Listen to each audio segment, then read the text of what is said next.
Hello, everyone. I'm Stephanie Wang, and welcome to How Things Connect podcast, sharing holistic perspectives and personal understanding on healing, empowerment, and evolution that elevate, inspire, and bridge self and world. And today I'm very pleased to have with me as my guest the beautiful and incomparable Maria Soledad. How are you, Maria? I'm so excited to be here, Stephanie. Thank you so much. And Maria is trained in psychomagic, metageneology, evolutive tarot, and Kabbalah astrology. She examines your family's psychological heritage to integrate limiting patterns of behavior inherited from ancestry and the ones you unconsciously created as a child. And instead, she helps you move consciously out of these sort of automatic programs and remove blockages that are holding you back from creating and experiencing your fullest and most fulfilling life. And on that note, I would love to ask you how you arrived at this very interesting combination of modalities that probably quite a few people may not be knowledgeable of. And Yeah, what is your personal journey? thank you. Okay, so the Kabbalah astrology was something that I've been practicing since ages. Like it was something that I intuitively connected to since a little girl, and it was like I was kind of like the friend in the groups of friends that everyone will ask me about what's happening astrologically, what's happening with the planets, because they will say that I will explain it in a way that they will get it, that it won't be so technical and such in a way that they feel kind of like far from it. And so I feel that intuitively was my connection, and I like formally studied a little bit of astrology, but especially I connected more with Kabbalah. The experience of the traditional astrology or Western astrology for me gets to be a little fixated, because it talks about that if you're like this is what's going to happen, and pretty much the chart is kind of like telling you what are your tendencies and all of that. Kabbalah allows a more dynamic and a more connected to nature kind of experience, because as Kabbalah is the mystical aspect of Judaism.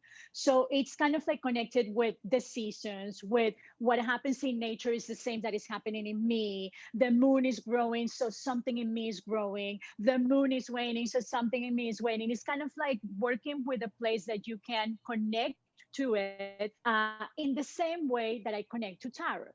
Tarot came after, because it was kind of like something that came with the process with Alejandro Jodorowsky. Alejandro Jodorowsky created what you just described as evolutive tarot, psychomagic, metagenealogy. This is his creation. And I was attracted to his work because I'm an actor, besides everything that I do today. And so I knew about him, Alejandro Jodorowsky being a film director. I knew a lot about him, psychomagic, his practices. And so I was very attracted to that work, but from a place of my acting experience. And then when I started my transformational process back in 2012, where everything happened there, right? I started doing it by myself. And the thing that I was very much connected to was that awareness of integrating my past. I had a very traumatic childhood, very much under a lot of trauma, a lot of violence, a lot of aggression, not from my parents towards me, but because of the decisions that my father made. We were always like escaping. We were fugitives. We were always under a lot of stress and actual danger, and there was a lot of lack. I grew in a lot of lack, so I was very focused on integrating that. And I went through the process to this way of Skolodowski, which is going back into your family's genealogy, going into what happened there that is not me, but I keep living it because there's nothing else that I know. So when I started doing that, the connection with the Kabbalah became stronger, because in Kabbalah, the sun, you see it as your ego. The ascendant is kind of like your actual experience that you are aspiring to be, what in other aspects we call the rising sign. And the moon is that experience of the emotional energy that is coming from the mother. So it's very similar to the work that we do with with Jodorowsky's experience, which is that you need to embrace your ego. It's not about getting rid of it, and that's the sun in the Kabbalah. You need to embrace your ego because it's the only way to get to the ascendant. Ascendant in Kabbalah will be what I aspire to be, what I actually am. And in the experience of Jodorowsky, your true self, the one that is not limited to the way that you were brought up or the way that your parents were brought up, and all by the foundation of integrating the emotional experience that also comes from the archetype of the mother. So in that moment, everything kind of like connected for me, but I started doing it by myself, like the whole metagenealogy thing, very like in a very improvisational way. And then after a couple of years of doing it like that, I realized it was very dangerous because I was coming back to these moments of my childhood that I was very traumatized. And so I will come back into the present with my physical posture as I had it when I was 11, when I was 12, that I was kind of like expressing through my body the shame and the extreme amount of fear that I was raised into.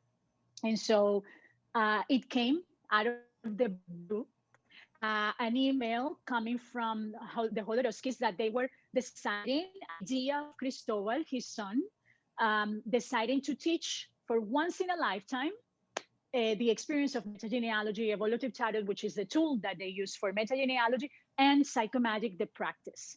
And I jumped in immediately. I said, this is the help that I needed. This is the way that I need someone professionally to guide me through this, because it's very hard and not at all recommendable to do it by yourself. And I was accepted. I had to do a lot of like Skype interviews and essays that you need to send. And then finally I was accepted. It was a very, very small group in Bogota, the city that I was in. Colombia. They did it at the same time in Colombia.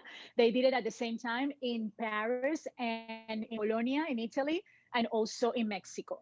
And I did the whole process for 2 years, and it was a complete liberation for me. And I started a complete new life, a complete new experience. I remember a desire that I had to go to New York. I'd never been in New York. I was already traveling the world because of my acting experience, and I was very successful as an actor. I was doing television, I was doing movies, I was doing theater. I left that life because I knew in my liberation there was something else. I wasn't living like a shitty life. I was living an amazing life, very creative. I was always following my heart. But I felt there's something more. This liberation, when you no longer identify with who you thought you were, there's no limits, there's no fear. So I remember that desire of New York. I never been there. I didn't know anyone there. I quit everything in Colombia like a year before remembering that desire. So I didn't have any money. I just jumped in a plane with a suitcase, my cat Max, like pretty much like $500 or something like that. Didn't know what I was going to do. Didn't know what I was going to say. Nothing. I just took the plane. I was petrified in the plane. I remember I was completely scared. But then I got to New York, and waiting for the suitcase, and a gorgeous woman approached me, and she's like, "Who are you? I love your outfit." And I tell her my story like very briefly, and she's like, "Come live with me." And she invited us, Max and myself, Max, my cat, to live with her. And I had to give her something in exchange. I gave her a reading. It was the first thing that came. For some reason, I brought my cards with me. I wasn't planning on this. The program that you do is supposed for you to do it for people you can serve. But I was doing it for myself. I was doing it because I wanted to transform my life, and I wanted to integrate that childhood. And then it was the only thing that I was kind of like saying, it's the only thing that I can give her. I don't have any money. I don't have anything. I can give you a reading. She knew about Jodorowsky, and I I warned her. I said, I don't know anything about this. I've never done a reading before, not even in English. So she was like, let's do it. I love it. And since that day, I did it in a way as if I was doing it always. Like it was something that just came over me. I started channeling. I started speaking in first person. I told her I'm gonna speak in first person. It's of course about you. It's just the way it comes to me. That's the thing that I still till this day keep saying to everyone.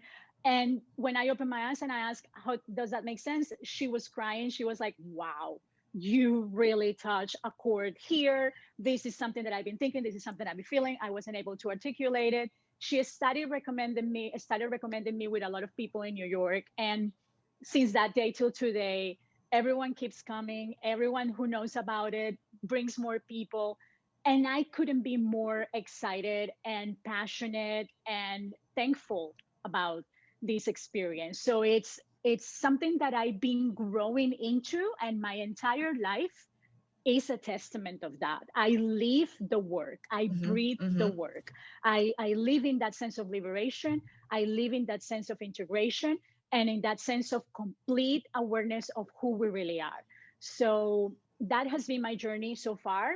And my connection to these modalities have been, yes, I had some training, but I can say with all my heart that the actual experience through them of my own life and experiencing my life through them and applying everything has been the actual thing that allows me to serve to others, and that allows me to be in this complete flow to that I can connect to other people, helping them through these modalities.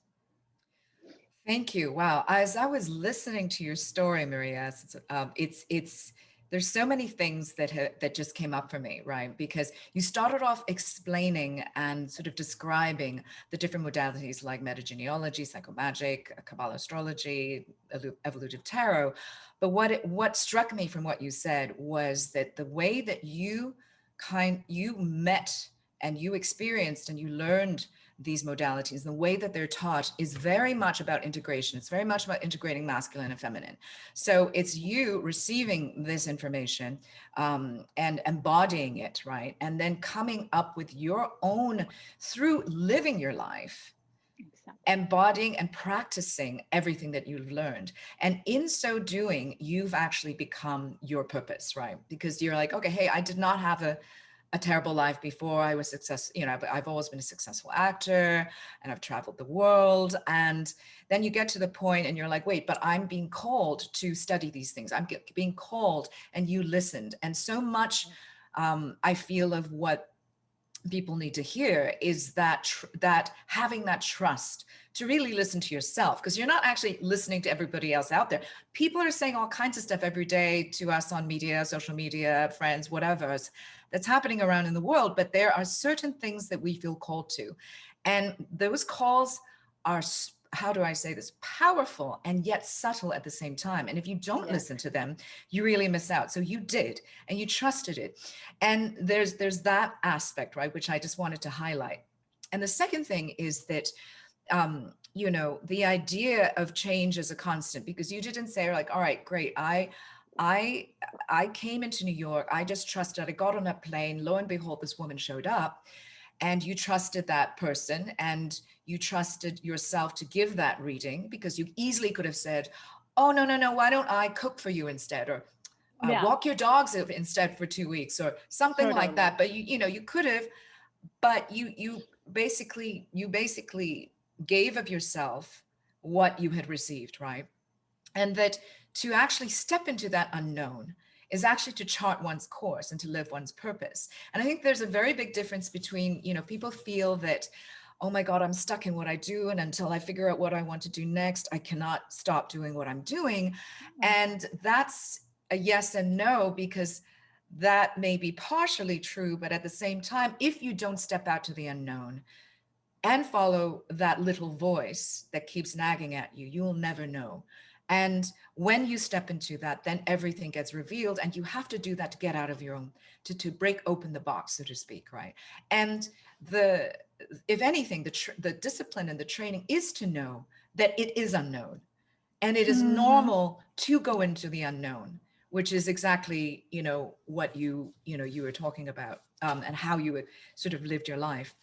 Yeah. Another thing is, you know, so much about, and I'd love to get into this, is, you know, we often, we come to this world a lot of times because of how we've been conditioned to have sort of a fix and solution mentality, when in fact what we should, what not should, but what would serve us a lot more is to have an integrative and expansive outlook on life, and instead have this idea of regeneration. So it's not that everything that was old, that was, you know, doesn't serve me, just really doesn't serve me anymore. That's okay, yes, but at the same time that serves as the fertilizer for the Yeah. decomposition, for the Yeah. creation of the new thing, whatever the new thing being you, right? And how that keeps regenerating the other. So there's always these cycles of kind of shadow and light and death and birth. And on that note, I would love to have you share a little bit of how you do this with people. How do you help them? Is it similar to when you were talking about the metagenealogy? Is it similar to family constellation? It has a similarity, yes. I think it's like the same foundation of it. However, because the tool in this case is the evolutive tarot, and we call it evolutive tarot because it's the tarot of Marseille, the traditional tarot of Marseille. However, is the Marseille restored. So in that restoration, Alejandro called it, and he restored it himself. Alejandro called it evolutive tarot of Marseille because it's a tool for evolution, as he literally calls it. So the difference in constellations, you kind of like do the whole enactment of the thing, right? The constellation. In this case, what we work with is using the arcana Mm-hmm. is the archetypes that are imprinted in the collective unconscious. And so through a reading, we connect in a cognitive level with what is happening in the unconscious program. So Mm-hmm. it's for the person to understand and connect the dots. Rational thinking, this is left side of the brain. This is me being able to be logical and rational and understanding something that is primitive, something that is imprinted in me as my nature, but that if I am able to see it from a logical perspective, I can realize, oh, this is mother, this is father, this is, I connect the dots, the constellation, right? And then the practice for this work is psychomagic. So psychomagic is a practice, you will define it as a performative act that we do to trick the unconscious. It's a performance, it's an act that is working with the symbolism of the unconscious. So we work with symbols, we work with the same language of the dreams. When you see a certain color in a dream, it means something. It has a connection to the unconscious. In psychomagic, when you receive psychomagic for someone else, it's a prescription, as I call it, because you receive exactly the amount of times that they have to do it because the numbers are saying something, the numbers, the amount of repetition, the words that you will receive. And it's something that the unconscious in the person, when they do it, they get that sense of liberation will be the consequence, but it's kind of like you need to go through what you fear the most.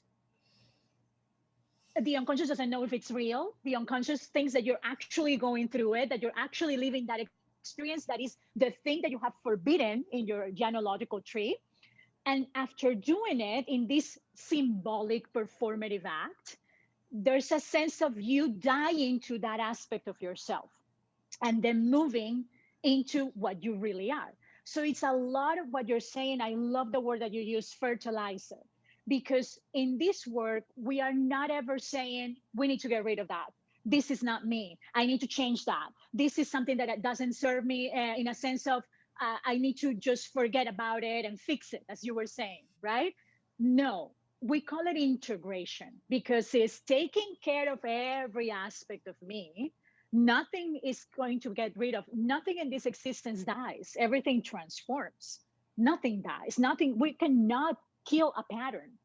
A pattern is going to fight until the end to not die. So what we need to do is transform it into something else. The foundation of my freedom is my essence, and my essence needs and my essence is kind of like the foundation of my trauma. Otherwise, it couldn't be my trauma if it's not something that is based on who I am Mm-hmm. actually. Mm-hmm. So that's why the work is in a way that you first you need to understand, and that's what I love it, because even though I'm so like I identify consciously of being always very intuitive and very magical and very creative and very all over here flying. I also love a structure, and I'm very like Saturn in that way. I love to understand things. I love to know the physiology, for example, of what happens in our body when we are triggered. I love to know what it means to be sending hormones to the brain, that adrenaline, what it means and what it is. I love to know the logical and rational aspects of things. So that's why I think I really connected to this work, and because you get to understand it. But that's the thing that I also love. It doesn't stop there, because it will be different if I get to understand, yeah, this is my mother, this is my father, this is this, this is that. And okay, and what are you going to do with that? You Mm-hmm. need to embody it. You need to experience what your life will be without that. So that's what the other part that I love, that it comes with the practice. It comes with that awareness of you creating new habits and consciously creating new neuropaths to allow your experience to reflect something completely authentic and completely liberated and completely new. So the way that I work with people is in the frame of sessions. I call it rides into the unconscious. And it's a few that I have created. I have a menu. Jodorowsky, Alejandro, so he only reads what he calls the sentence. And Mm-hmm. it's just 3 cards. When he used to read, he's not reading anymore. And I found that for me, I wanted to create more of like a bigger story. And he calls it the sentence because it's literally like you creating a story. You're reading someone a story, the story that they have created inside. So I created a few spreads that allow me to use more cards, and that are focused on certain topics or experiences that people really need to connect to, that are in the surface. You don't know that as an ego, but it's actually a surface, and that is taking you to a deeper element. So it Mm-hmm. works in a frame of sessions. And then if they need psychomagic, I will receive it. They will experience psychomagic. And when people resonate to the work, they keep coming to kind of like start integrating other aspects with the same modality, because they found it very effective. And that is something that I have literally written in my menu, that is like, this is for you to experience now what you Mm-hmm. are. This Mm-hmm. is effective. This is this. I'm not making any promises. I'm just saying, like, what is the fact of this work? It's like, once you really commit to it, you are able to experience the liberation immediately. I have to say, the psychomagic rituals that you've actually prescribed to me, right? Because we've done Uh-huh. many, many sessions, and has been really interesting. And one of the things that I think differs you from a lot of other people is that, instead of just doing readings, there is this very practical sort of, uh, I would call it boundary breaking, um, fear meeting exercise that can be done, which is Yeah. psychomagic. And I'm going to give an actual example so people understand just as an example, what this is. So for example, if let's say, there was since childhood, a certain part of your creativity was suppressed, and everything that was emphasized was all about masculine, quote unquote masculine traits, like, oh, doing great and being successful in the world, being competitive, making a certain amount of money, achieving certain milestones in your life, when in fact there's a whole side that actually requires attention. And it's been so long now that, okay, let's say somebody who's been existing totally on that side of the masculine, certainly can have a wonderful level of material success and success and satisfaction emotionally as well. But then there probably and most likely is going to be a part that is missing, that feels somehow unfulfilled. It's that part that was suppressed. So as Mm-hmm. as let's say someone goes through the tarot reading with you, and that's what comes out. And let's say, for this person, it's the feminine that needs to come out more. It's the creativity, the intuition, right? The allowing, the receiving part of themselves. So for that particular person, you're saying that you will also channel a very specific act, a very specific psychomagic ritual, right? Which may be, and I know this has been done before, which may be, let's say, burying yourself, Mm-hmm. symbolically, and as not in any not putting yourself in any danger, but literally burying yourself either in the earth, in a box, whatever, and actually having particular um, speech that comes with that as you're doing that. And the reason why is because there is such a deep subconscious and unconscious level that we exist in, that we don't always have conscious access to, and yet that drive 95% of plus of our actions and behavior. So you can think that you know something, but until you really embody it and break through some of those old patterns, those old patterns will still be in the driver's seat. So in the example I just mentioned that I know you've prescribed, you know, it is about kind of going through that experience, which is terrifying, even if you know you're very safe and it's only like, you know, a few drops of earth on you, you know, of soil, and it's not like you're going to suffocate or anything, but there is a primal reaction to that, and that starts to open up the subconscious to actually come into a state to be quote unquote integrated and reprogrammed to be more effective along the lines of where you would wish your life to be, which is, let's say in this case, not to be afraid of including creativity, not to be afraid of just being, instead of constantly running yourself exhausted and crazy just in doing things and trying to accomplish things. And that really is the power of what you were talking about. And I can tell you certainly that for me, that certainly has worked. So, I mean, on various levels, because there's so many different rituals one can do. Yeah, thank you for sharing that, because yes, this is one of the examples that is one of the, all of them are radical. They have to be shocking. Psychomagic has to be shocking. Of course, as I said, it's a prescription, so it's custom made. Not everyone can, kind of like, for example, that one that you're describing, the burying yourself, is not a general psychomagic or a group psychomagic. It's something that if it comes for the person, besides what you were saying, that could be one of the needs there. But the burying especially has a sense of like there's a contract, an unconscious contract in the family from the parents that they brought life into this person to be that.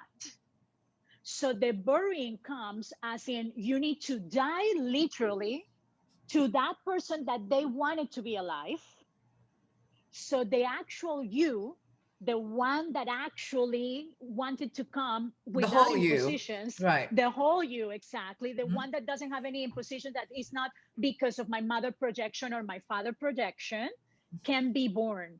So because we as unconscious, or as humans, from our conscious, mother and father, and especially mother, is our world for a long time. There's a very, very, very a specific, profound bond that we have with the mother. The mother is our world. The loyalty, the words that we talk about with the Justice Card, for example, that is the mother in earth, loyalty, obedience, is because everything in her system is giving us life, literally.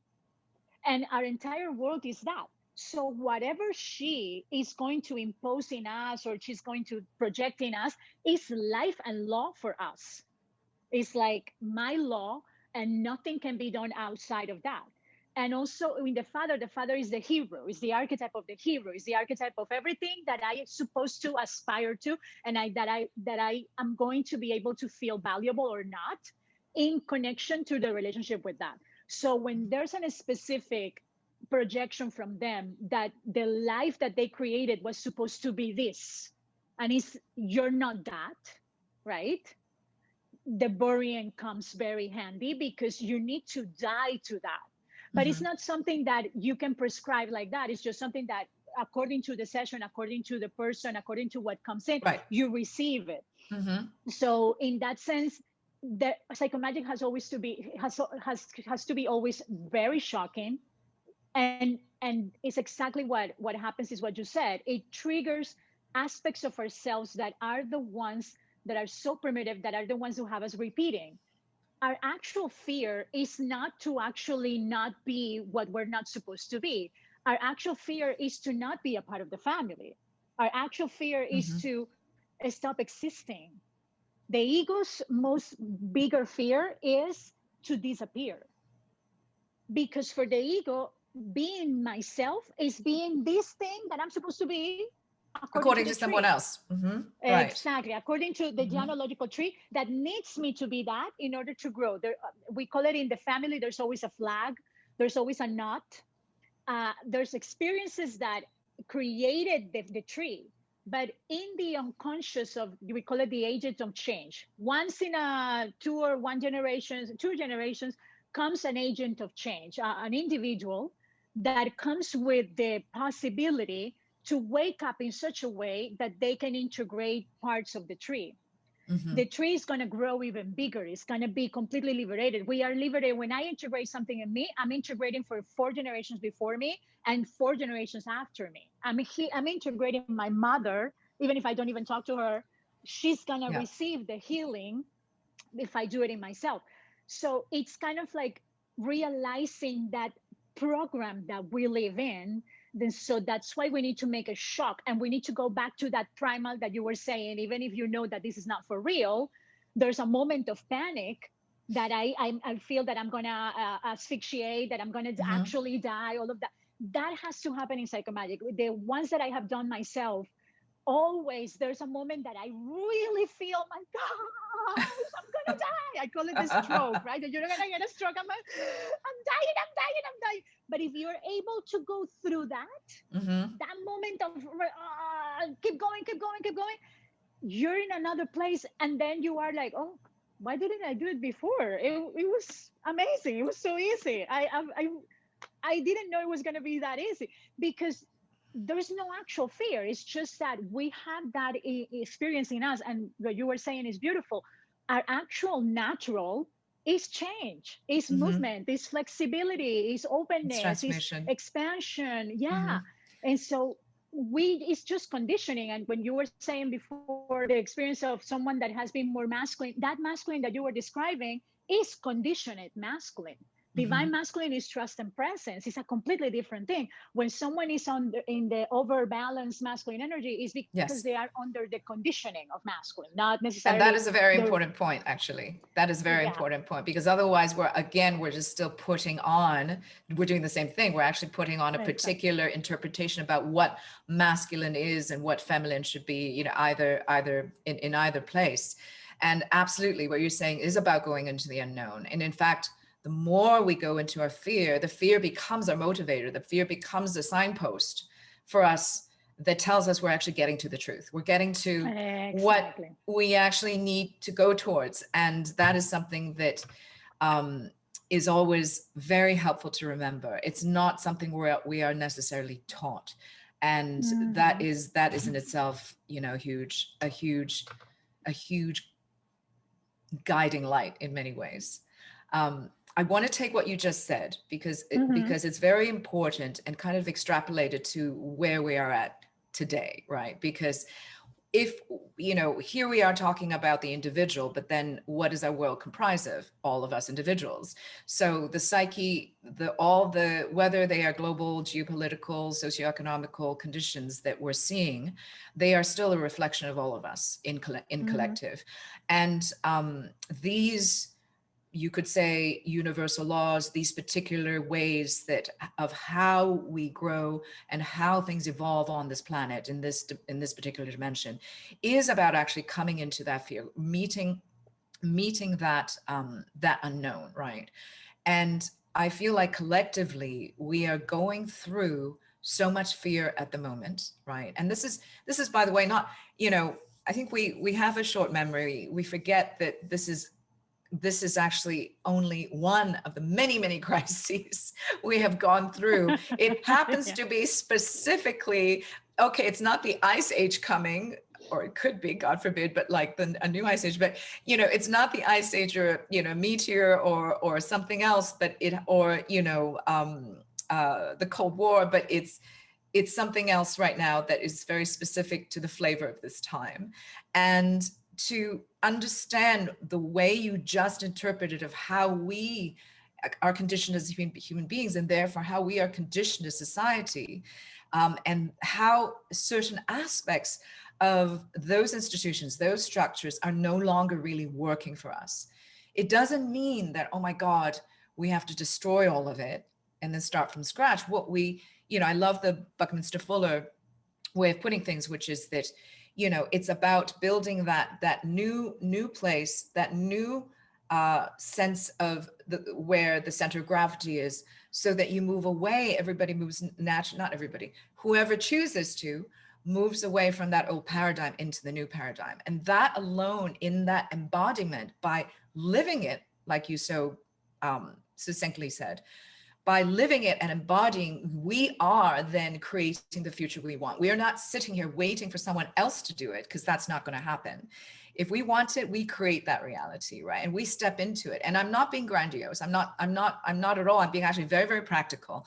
And this is a Yeah. point I really want to make, is that I feel that spirituality often, and including these amazing modalities, new and old and ancient, whichever, they give these guidelines, and they are neither meant to be only practiced when you go on a retreat in some conference in the mountains, in the countryside. They are meant to be lived and used and practiced here. So I would love to hear your view of how what you just described about meeting fear, about moving through and kind of integrating the old and moving into the new, and how that applies to where we are at today as humanity. Yeah. Okay. So the first thing that always comes, especially 2020, the year of 2020, that it was, let's say, as you were saying, there has been a lot of things happening before that, but 2020 is the first year in which there's going to be events that are massively affecting every single one of us. Doesn't Mm-hmm. matter who, where, how much you have, who you are, where you are. In the same way, they're going to affect us. And individually wise, it's up to us to see how this massive crisis applies to my micro crisis, or my Mm-hmm. micro experience, my personal experience, and how by integrating that experience in me is how I'm actually helping the bigger picture here.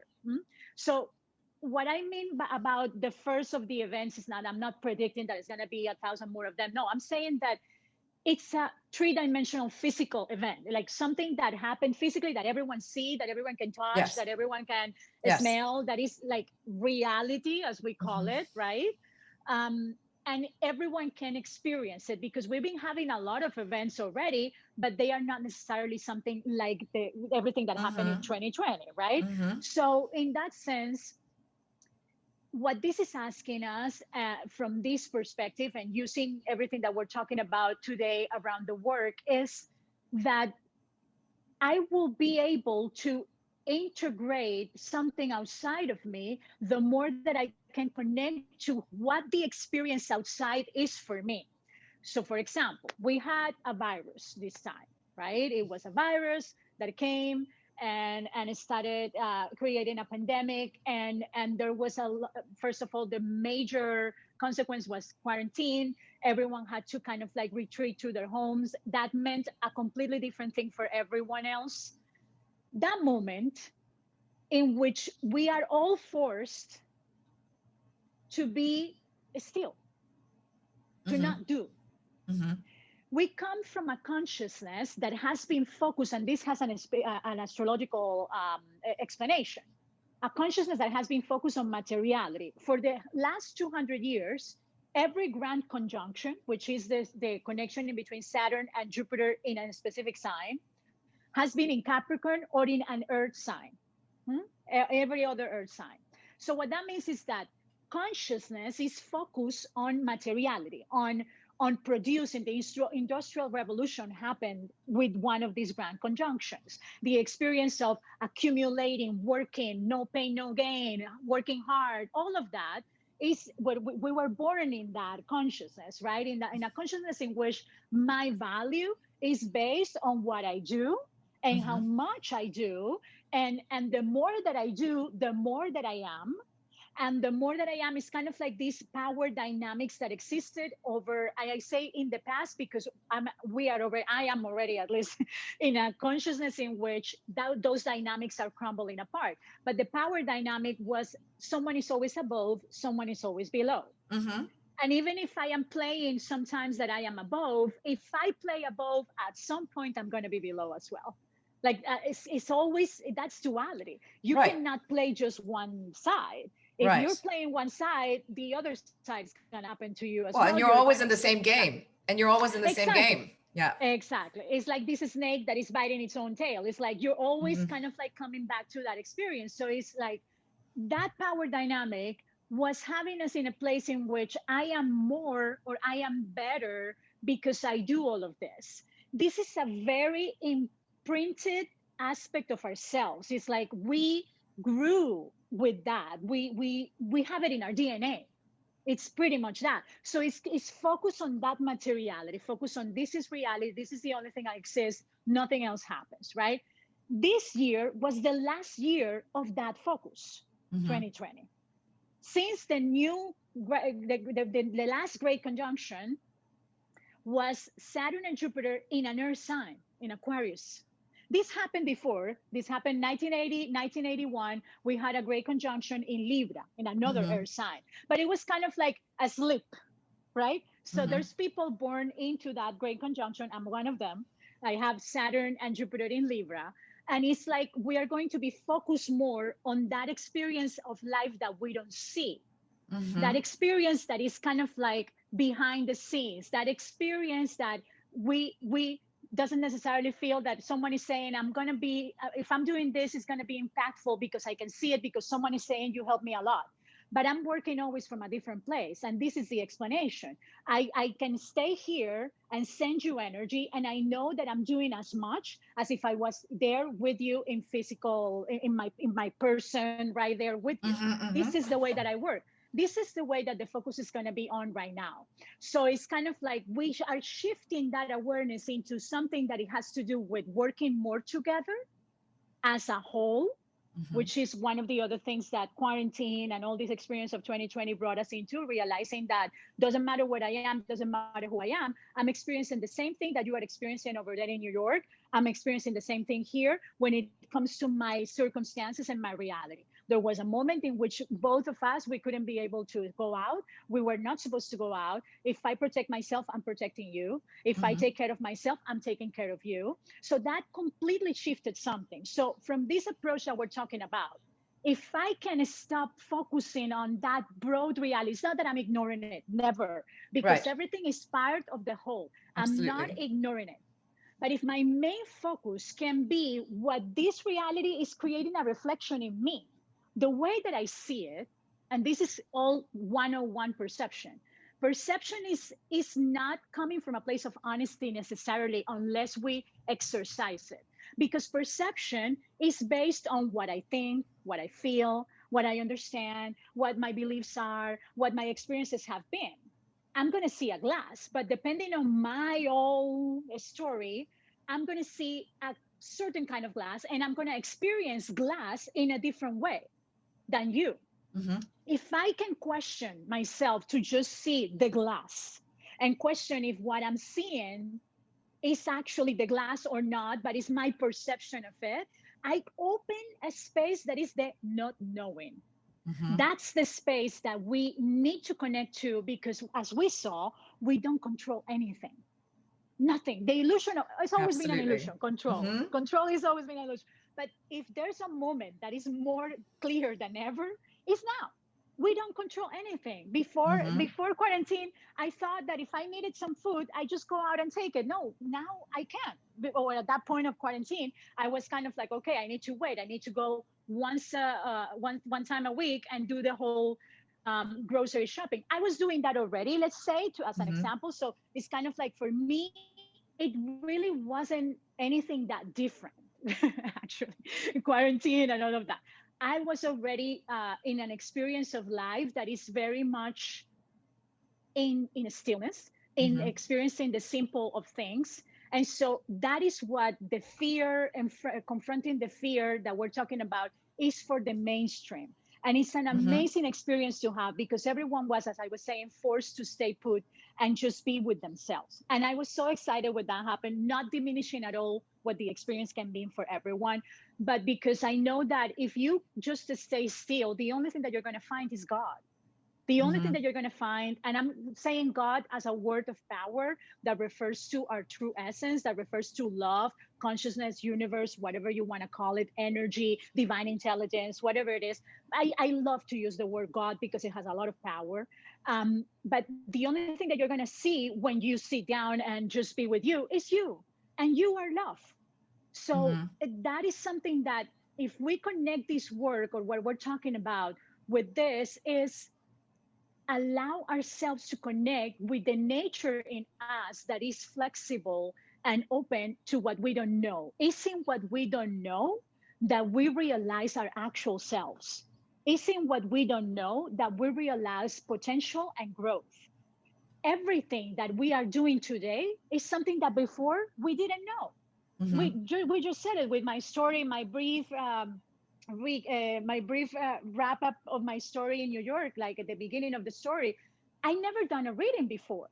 Right. But if I, as you beautifully said, if I don't listen to that moment that my essence was telling me, just do a reading. If I don't listen to that, I wouldn't be doing the most gratifying thing that I ever done with my existence, which is what I'm doing today. My readings, my sessions, right? So it had to come from a place of complete humbleness, saying, I don't know. I don't know. This is the only thing I have now is coming through me. I'm just going to get out. So that's what I call when you disappear, you arrive. When we don't need to be ourselves, when I don't need the world to be what I think it has to be for me to feel good, when I don't need society to be what I think it has to be for me to feel great, when I don't need everything to go exactly as I need it to go because I need to feel great. Right.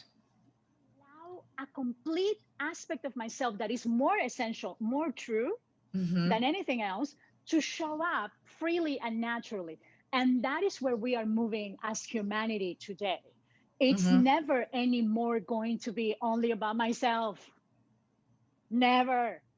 It's about everyone. So the more that I can take responsibility from my story, my awareness, my conscious decisions, the more I'm taking care of you. Even if we are in a different country, the more I'm taking care of you. That's what I love to work with the experience of just knowing that by being myself, that's the new mission. Mission is not Absolutely. doing You are the anything. mission. You are the mission is the Exactly. message. Absolutely. Exactly. And I want to emphasize that point because it is, I believe that we are in a point of transitioning our consciousness, right?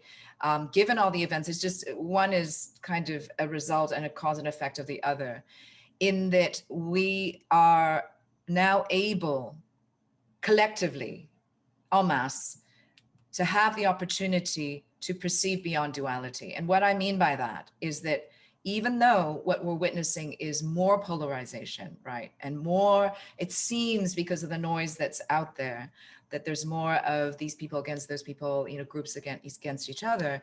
But at the same time, it's actually, it's almost at the same time, that is what is showing us, in fact, that we are each other. And I want to say this again because it is really important. You had said earlier that it is about us. It is about the individual that is part of the collective. The collective is reflected in the individual. The individual is reflected in the collective, and therefore there is no difference. And this is a concept that may be challenging for people who live in a dualistic, because that's how we were trained, like living on Earth, coming into this world. This is the three-dimensional plane is a dualistic plane. However, we're moving into 4D, 5D, and we're moving at an extremely quick pace. And just as we are seeing exponential change in technology, acceleration in technology, we are seeing it in terms of our crises as well, right? In terms of like, look what's happening to climate, right? We also therefore have the equivalent opportunity for human exponential evolution. And by that, I mean in our consciousness, right? Which is what you just said. So that specifically the point between what's me, what's you, what's us and them, it's no longer the story. Even though, of course, in our egos, of course, there's you, Maria, and there's me, Stephanie. I'm not saying, in an absolutely fundamentally, physically literal sense. At the same time, I'm also saying guess how I am, and how I am, and the more I allow myself, give myself permission and trust that in myself, I'm able to have that for you. And if I create that safety for myself, I'm creating that safety and that freedom for you. And when we all start to do that, we create that for the world. And that actually creates more opportunity, more expansiveness, more opportunities to regenerate humankind, right? By regeneration, what I mean is it's not just about sustaining how we're already doing things, because that's actually not working. How do we do things in a way that regenerates our energy, internal energy, our joy, our passion, our which I don't, I believe that we are that's the frontier we have not reached.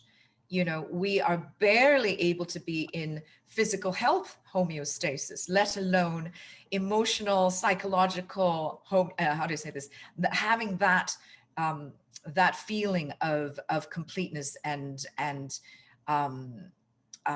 joy and satisfaction, right? Which I want to bring to your point, which you always say, and you say this in your own words, living in passion, and that that your heart is your compass, your ecstasy is your middle name, and you Yes. are absolute passion.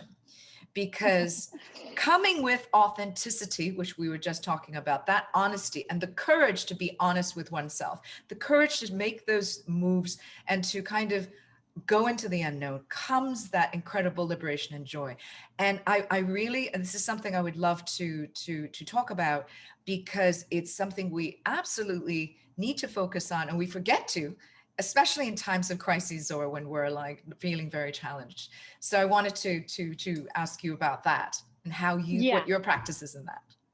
Yeah. So thank you. Yes, I feel that this is something that I want to connect to something that you said before around jumping into the unknown and all of that. And it's that for us to access, it's not that we are not that already. Like Mm-hmm. when I said ecstasy is my middle name and all of that, is because I have found that that is our nature.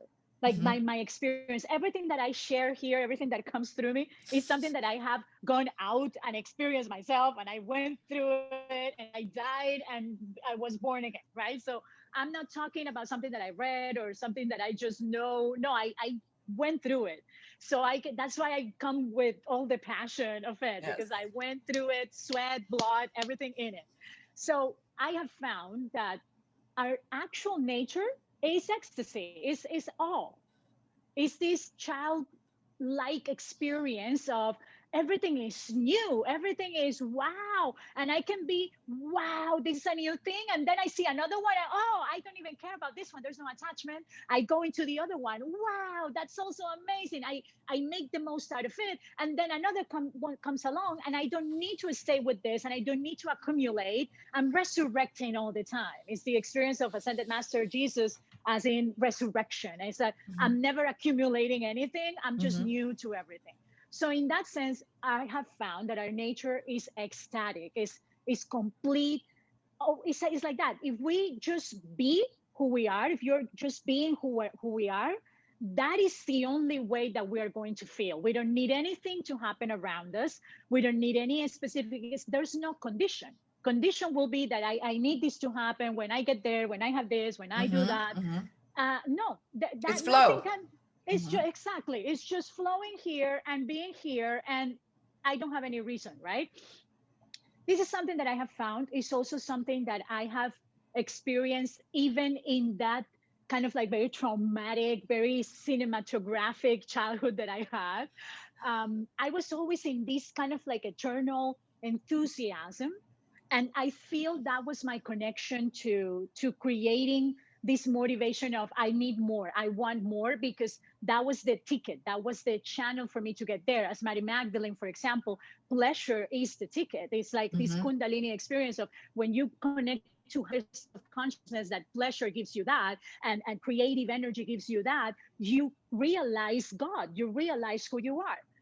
The thing that I wanted to connect to the other is that for all of that to be flowy and naturally around you, because if you're doing an effort to do that, if you're doing a to do list to feel ecstatic, you're coming from, you're Right. coming from Not so conditioning, ecstatic right? at the end of the day. Exactly. Right. Exactly. It's not going to be authentic. So the way that it just happens and you're not forcing yourself to be there is when you can be completely certain on doing work on yourself. Like, work on yourself for me, and this is because it has worked for me, is to really integrate what you think life is, to question everything, to question that this is life, that this is blue, that this is black, that this is white, that this is a dress, that this is hair, that this is society, that this is school, that this is a career, that this is not. Because you said it before, we are under conditioning, under duality, but duality has two main frequencies in which we are all born into, which is Mm-hmm. judgment and the experience of duality itself, but being submitted to duality.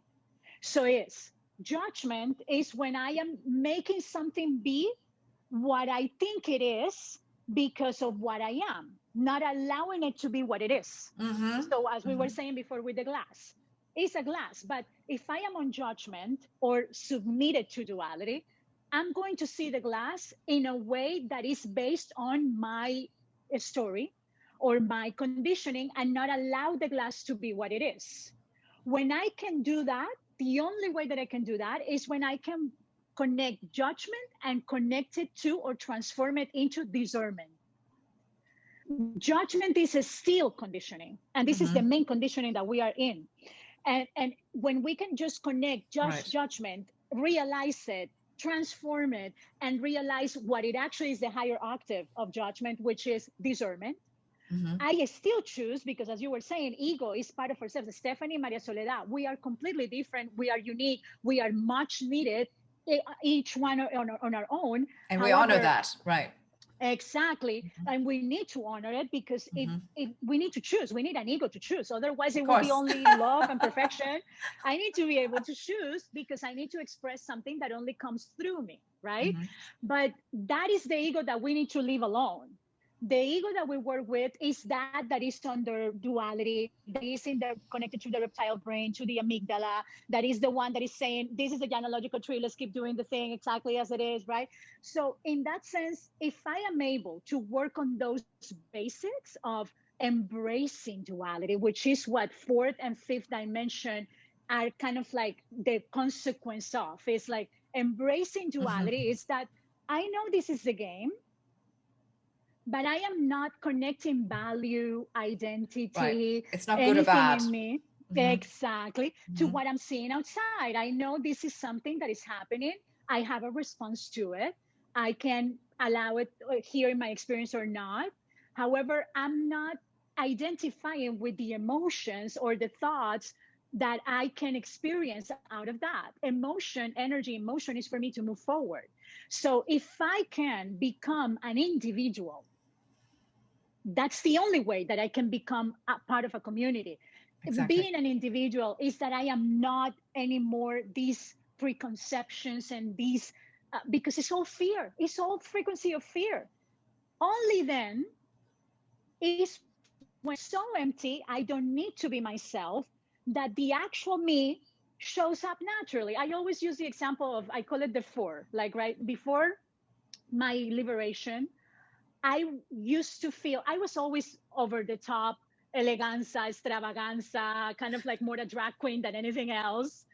I was always like that, even in Colombia, which is a completely different like experience to be like that over there. Like it's not good. But I, even though I will do it, I will come from a place of, see, this is who I am. I'm Right. this. I'm a You're lot, going and I'm against gonna wear. something. You're going against the Yeah, judgment, which means it's still exactly. judgment. And Exactly. you're creating that story continually for yourself and you suffer from that, basically. Exactly. I was suffering Right. because I will feel that I was too much. I will feel judged by my own self, even though I was projecting it outside. I was saying they don't accept me. Colombia is not ready for me. I am too much. I am all of that. But I was forcing the experience. I was forcing myself to be grandiose and all of that because I needed to be myself. when I went through the process, I remember one of the main fears that I had, especially when we did the psychobirth, which is one group psychomagic that we did towards the end of the process with the Jodorowsky, psychobirth, you are born again, and they stage an amazing birth. Before entering, I was completely scared and petrified of losing that of me, of losing my extravaganza, Yeah, of that losing aspect. that aspect of me that was always kind of like dressing up and out there, and I can be very deep but at the same time very superficial, and I love it, right? And then I kind of like went through it. And when I remember when I get out of the bird, we needed to put on white clothes that were new and all of that. And then we needed to kind of like go out in the experience. We were in a hotel that we kind of like they took for only us for the retreat. It wasn't a retreat this time. And I went to my room, and I had a fur that I brought to from one of the tours that I did in Europe. I brought it to Colombia, and I never used it before that moment. I bought it, I used it in Europe, but in Colombia, I never used it because I felt that it was too much, that it was a lot. I felt ashamed. And I remember that I took it to this place because it was very cold and I hadn't used it also. And I went to the room, I put it on. And I went out of the room immediately, and everyone started screaming, "Oh, the diva," but in a beautiful way. "Oh, you're such a diva. You're gorgeous. You're beautiful," all of that. And I felt amazing, but at the same time, I felt myself. I didn't felt like, oh, no. Right. It was kind of You like, weren't trying. You were just you. yeah, they could be saying, "You're the worst," and I will feel the same, And it was the first time, the only time actually, that Jodorowsky approached me and addressed me personally, because they don't do that. They don't address you personally at all, no ego. And he said, "Welcome to the movie of your life. This is you.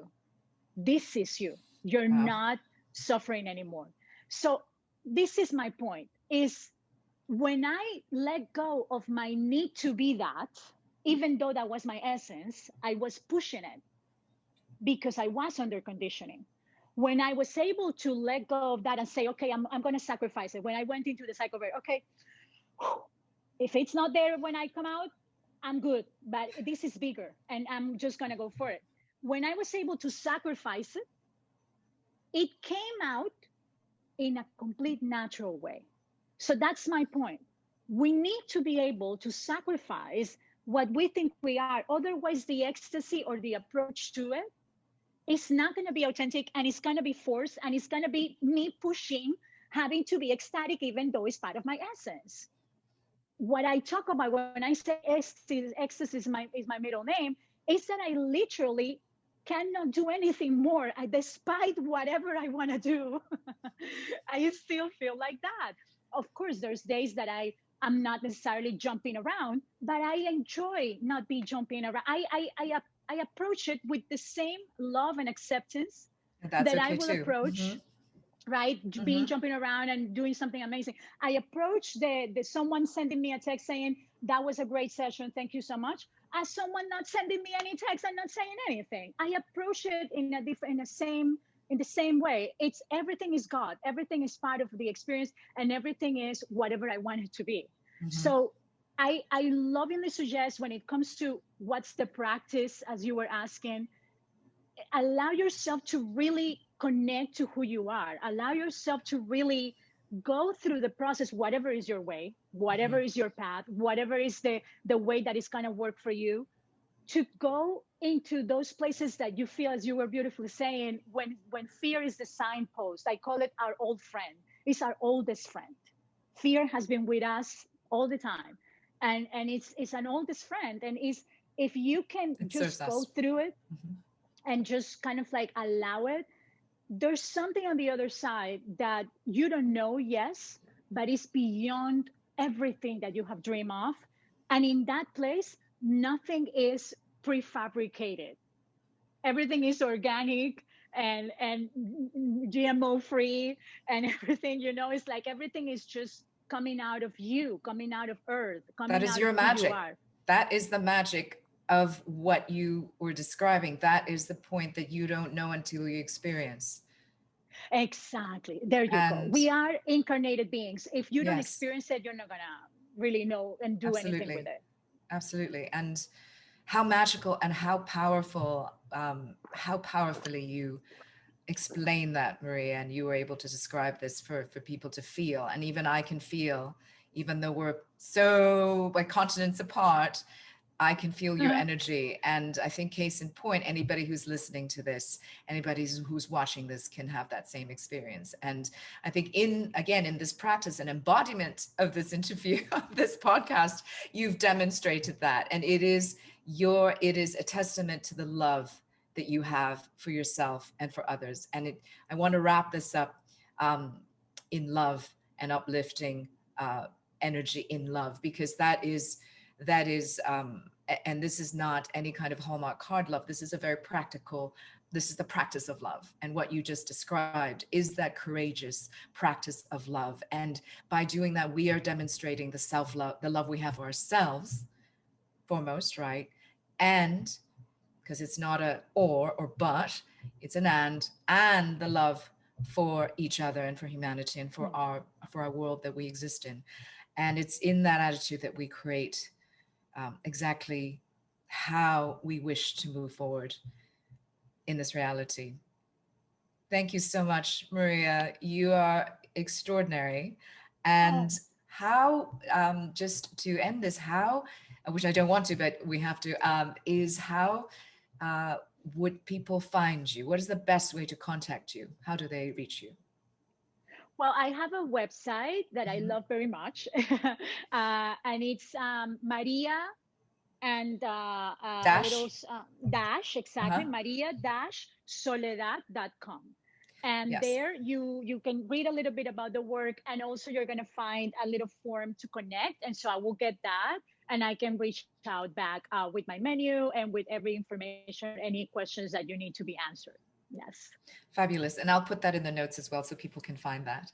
Thank you Thank you so again much. so much, Maria. Such a joy as always. Have a wonderful day. You are a joy. This is an honor to be a part of this amazing openness that you're putting into the world. And I'm so excited. Thank you so much, Stephanie. You are a dream. Mwah.